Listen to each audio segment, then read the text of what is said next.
बेटा यहाँ पे cubic equation x cube minus x x square P x minus 8 और इसके ये 3 रूट्स दिए हैं। अब देखो अगर यहाँ पे हम तीनों का सम करें तो formula of sum of roots minus B by A होता है, तो उससे 6 आ गया।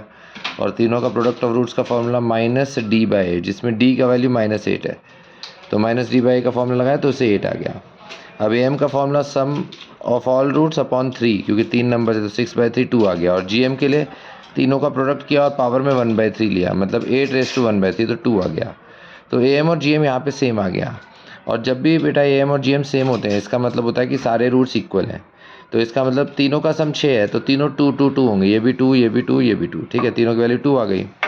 और ये तो हमने वो ए प्लस ए ट्रांसपोज वाला जो हमें इन्फॉर्मेशन दिया था उससे हमने निकाल लिया था। A12 + A21 4 है, ठीक है। A13 + A31 की वैल्यू 4 है और A23 + A32 की वैल्यू भी 4 है, ठीक है ना। वहाँ क्वेश्चन में ए प्लस ए ट्रांसपोज का एक मैट्रिक्स दिया हुआ है, ठीक है ना, जिसमें ये 6 है, ये 10 है, ये 8 है, 3x3 मैट्रिक्स है और आपके पास ये नंबर्स 4 4 4 दिए हैं, ठीक है ना।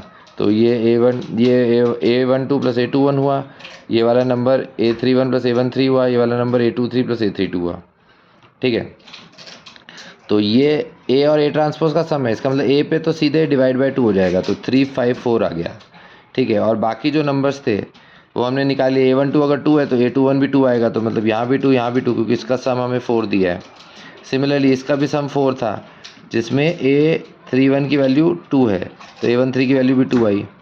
और ऐसी A32 की वैल्यू 2 थी, A23 की वैल्यू 2 निकाल ली थी हमने, A23 की वैल्यू।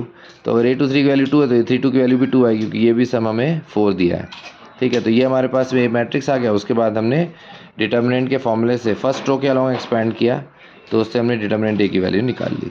ओके, तो इसका फाइनल आंसर हमें मिल जाता है 28। हमने यहाँ फर्स्ट रो के अलॉन्ग एक्सपेंड किया। ओके।